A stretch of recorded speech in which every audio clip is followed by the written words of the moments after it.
are hereby pardoned. An annual Thanksgiving tradition as President Trump formally pardons a turkey and jokingly says he considered repudiating those pardons given during the Obama era. Tater and Tots pardons cannot, under any circumstances, be revoked. But the very real process of repealing past legislation is no laughing matter. The latest move against rules guaranteeing what is called net neutrality, put in place by the Obama administration in 2015. These rules acknowledge the internet was an essential utility, like water or electricity, prohibiting the big providers from manipulating access to it in their own interest. For example, Verizon deliberately slowed down Netflix to promote its own content providers until it was stopped by the FCC, a body that may now reverse that decision. Broadband internet providers should not be allowed to pick and choose which pieces of the internet they want to deliver to your house, or who gets to reach your computer faster than who else. Imagine paying for a premium version of Facebook or a premium version of YouTube. All of the stuff that we kind of whip out our phones and tablets and laptops and just kind of take for granted as free services are either going to get worse or more expensive or both without net neutrality. The FCC chair, Ajit Pai, argues that removing the restrictions would create a more competitive environment in which consumers could demand greater transparency by providers in choosing a plan that's best for them. The decision to go ahead will be taken by simple majority at an FCC meeting in mid-December. The board, put together in recent months, consists of 3 Republicans and 2 Democrats. The vote's expected to go along party lines, 3 in favor and 2 against. And while it won't rescind pardons for turkeys, the Trump administration has the power and intent to pass a death sentence on the Obama-era concept of unfettered individual access to the internet.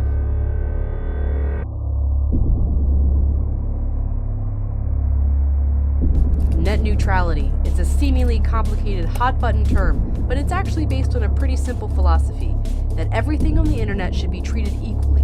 Broadband providers shouldn't be able to decide which websites to block or to slow down. Let's look at an example. I pay for cable and internet through a service provider, so when I go online, I expect to be able to watch all the GOAT videos my heart desires. And when I go on Netflix, I expect to be able to binge House of Cards without any interruptions in service.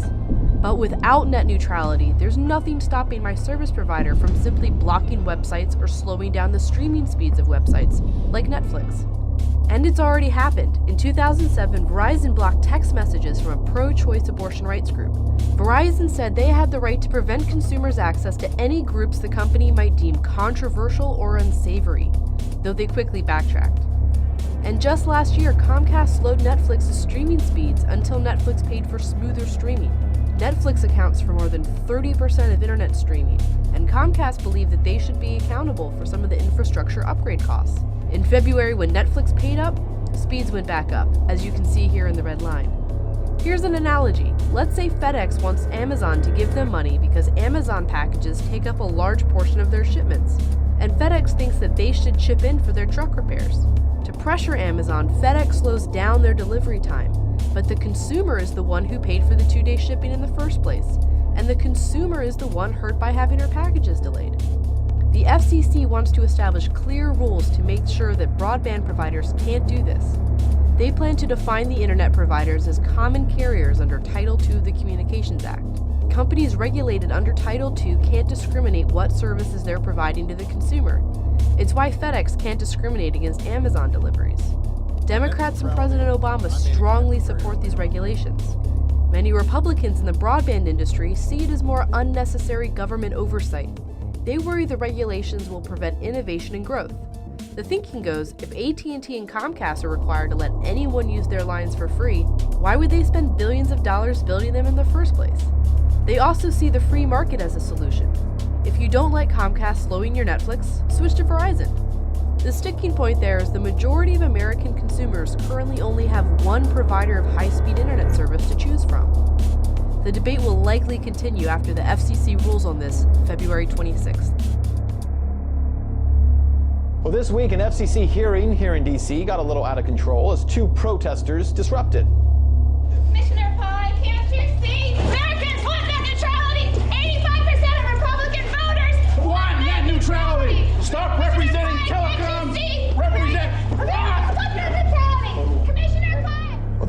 protesters, we showed you this earlier this week, trying to interrupt the testimony of Republican FCC Commissioner Asia Pai. Pai says that the Obama administration's attempt to regulate the internet as a public utility is bad for the web. Tonight, he'll be the guest on Politicking with Larry King. Here's a preview. But many consumer activists, they side with Google, Facebook, Netflix, and Amazon, all of whom support net neutrality. How do you explain that? Well, I'm an avid consumer of all those services. What I can tell you, both as a consumer and as a commissioner, is that I want a free and open internet. Most people do. And over the past couple of decades, the internet has been exactly that. In fact, what is striking about this 332-page document is that nowhere does the FCC identify any harms that have occurred. There's no actual problem that's identified here that needs to be solved. There's a lot of talk about hypotheticals. And in my view, if the internet has been a bipartisan success story for the past 2 decades, we should preserve that and build on that and give people more broadband options, not try to solve a regulatory problem that simply doesn't exist.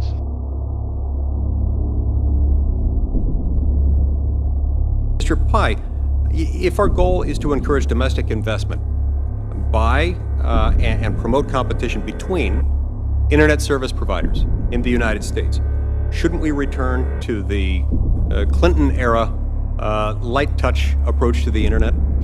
Senator, that is what the FCC has proposed, and our goals here, of course, are to preserve the free and open internet that all of us cherish, and to promote the massive infrastructure and the investment that is necessary to connect rural and urban Americans alike with digital opportunity, and that's what we're exploring in the context of the current proceeding. The system is working, yet, Mr. Chairman, you're proposing to undo the open internet order. What is the problem, Mr. Chairman, that you are trying to fix? Thank you for the question, Senator. I think one of the concerns that we have raised is that these regulations might be dampening infrastructure investment. They might be, but there's no evidence of it. Well, there has been evidence raised, and that's part of the reason why we are testing this proposition in the context of the notice of proposed rulemaking. Some had suggested the FCC should simply issue a declaratory ruling saying that the facts in the law are so, and that's the way it's going to be, but we wanted to test this proposition in an open and public process. I think that the arguments I heard are not enough. I don't believe this is a left versus right issue or a Trump versus Democrats issue. I think that network neutrality helps, benefits not only consumers, but the vast majority of businesses. Net neutrality does not benefit the telecom providers, the cable providers, but it does benefit everybody else in business. Now, what the telecom companies and the cable companies want is to collect money from people who are sending you information, like people like Amazon or Microsoft, and reorder it if Microsoft or Amazon pays them money. So if Amazon pays them money, its information is going to come to you first. If Microsoft pays them money, Microsoft's information is going to come first. The big internet and telecom companies, well, I should say the big telecom and wireless companies, that's AT&T, that's Verizon, that's Comcast, T-Mobile and Sprint, at least on the edges of that, seem to be apparent winners. The losers, big users of broadband, Netflix, Facebook, Google, gaming companies like Activision. The battle over net neutrality is back in the spotlight this week as the FCC prepares to vote on loosening regulations. Many on the left are up in arms, but a new poll this morning reveals that 51% of Americans believe the internet should not be regulated by the government. Yeah, one of the last free spaces on earth. So why are leftist groups protesting the chairman in his own neighborhood, in his backyard, in his front yard, with more protests planned outside his home today? The chairman of the Federal Communications Commission, the FCC, Ajit Pai, joins us now. Mr. Chairman, thank you very much for joining us this morning. So first, these protests, they're outside your house, in your neighborhood, plastering flyers on your neighbors' doors as well. Why are they doing this? Well, I think this is an important issue and people feel very passionately about it, and so this particular group felt the need to let my neighbors know what they thought as well. And look, it's a free country, but at the end of the day, I'm going to stay focused on the facts and try to be as civil as I can be to every American who's involved in the debate. They've been putting door hangers on your neighbors' houses with things that say, "Have you seen this man?" Have any neighbors come up to you about this? A few of them have, and they got a laugh out of it. So yeah, we actually have seen him. We just talked to him the other day as he was mowing the lawn, and they've had a pretty good sense of humor about it. And whether they agree or not on any particular FCC issue, they've been really supportive. And so I really am grateful to them for their friendship and their wisdom. Well, you're not getting a lot of friendship from leftists like John Oliver, the disciple of the former Daily Show. He's every week bringing up this issue, telling people to go to the website, go to your home. What's it like, and complain? What's it like to be under the spotlight like that? It's a change of pace, to be sure, but at the end of the day, I really want to make sure that every American who has an interest in this issue has his or her say, and that's the basic purpose of the FCC, is to open a public conversation, and if they want to participate in the conversation, we're more than happy to engage them. Well, it seems like the left, and not necessarily just those on the left, but small business owners and others have kind of maybe owned this conversation and forcing maybe the right to play defense on this. Their argument is that, hey, if there's a small store, a small business, up against some big business, they should have an equal right to internet access, just like the big business does, so that their speeds aren't slower, they have access to the same things. How do you battle, are you up against that argument, and is that a fair assessment? Well, I think the basic framing of this issue is wrong. The essential question is, how do you want the internet to be governed?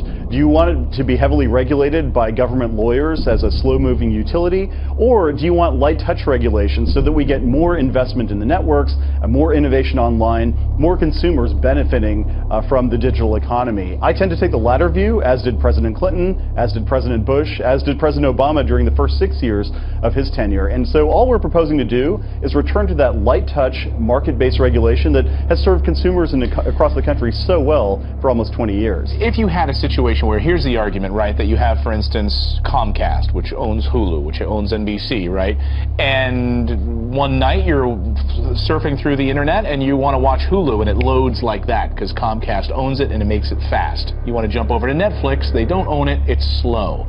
If something like that were to happen, where would the FCC come down? Two different points. First and foremost, that does not happen, has not happened in the digital economy that we've had.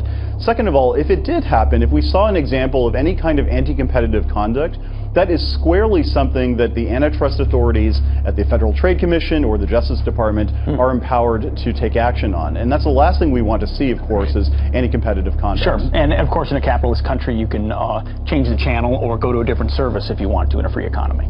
Correct.